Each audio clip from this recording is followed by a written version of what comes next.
Welcome to the epic Meltdown show. Donald Trump will become. Congratulating Donald Trump on his victory. has won the presidency.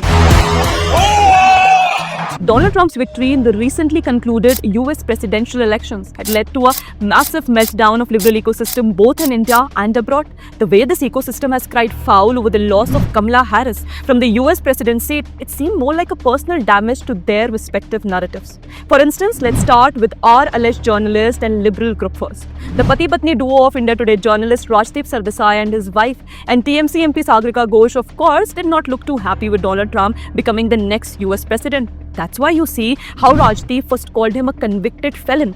Then, just like he creates a distorted narrative in India, Rajdeep tried to again put up a misleading caste-based divisive narrative by questioning if America was really ready for a woman of color of mixed race. Mr. Sardesai even went on to mock at the leading democracies of the world, stating that the one common stand in many democracies is that the incumbents have lost, citing example of PM Modi in it as well.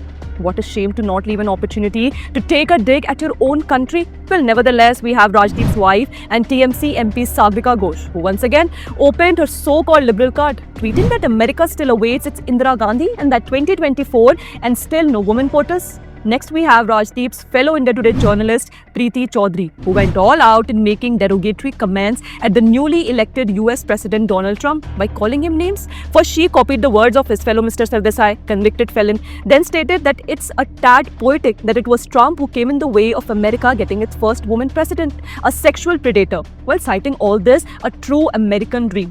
Maybe Preeti has forgotten our own backyard where Lalu Yadav is also a convict in corruption case and continues to be a favorite amongst the media persons. Next we have the Wire journalist Arfa Sherwani, for whom it seemed like Donald Trump's victory was some sort of an alleged scar. Another notable journalist and financial fraud accused, Rana Ayyub, first shared this Guardian article that termed US President Donald Trump the first convicted criminal to become US President. Rana Ayyub even took a dig at Elon Musk by tweeting that he must be the happiest man tonight. Radio Mirchi artist sayema also mockingly cited Donald Trump's victory as that of Elon Musk. Former Amnesty India chief and Modi hater Akar Patel, while taking a dig at Donald Trump's victory, wrote on X that what sort of place again chooses unhinged right-enabling demagogue narcissist. Apart from that, a liberal gang of Mini Nair, Hansan Mehta and Ravi Nair used derogatory language by crying foul over Trump's victory, which is quite visible in their tweets. Next, let's switch over this meltdown over Trump's victory to some big international news media channels. The Guardian headlines read American Dread, and this is the Mirror news clipping. The Financial Times headline also read that Trump is back, adding that alliances were poised for turmoil. Next, the American broadcasting company's The View co-host Sunny Hostin in her show said that she now is worried for her daughter who now has less civil rights than she does. I worry about my children's future, especially my daughter, who now has less rights than I have. CNN anchors had a heavy meltdown after the election results. One of them was in fact on the verge of crying.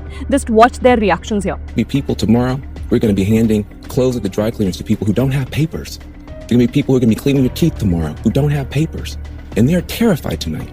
And so it's easy to blow this off. Oh, look at the elites. They're going to get their comeuppance. It's not the elite that's going to pay the price. Author Stephen King also cried on the demise of democracy, so to say. So you see how Donald Trump's victory has had a huge meltdown from liberal ecosystem both domestically and globally. We're just here for entertainment. Thank you for watching. Do subscribe to us on YouTube, Facebook, Instagram and Twitter.